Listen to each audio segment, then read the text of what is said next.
Welcome to Heck Industries.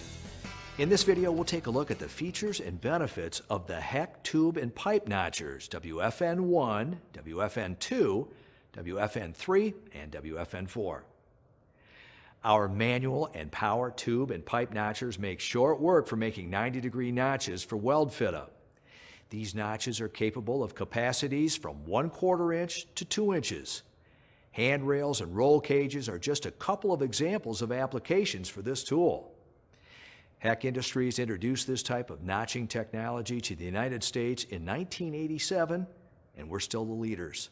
There's no faster or more economical way to make this kind of notch.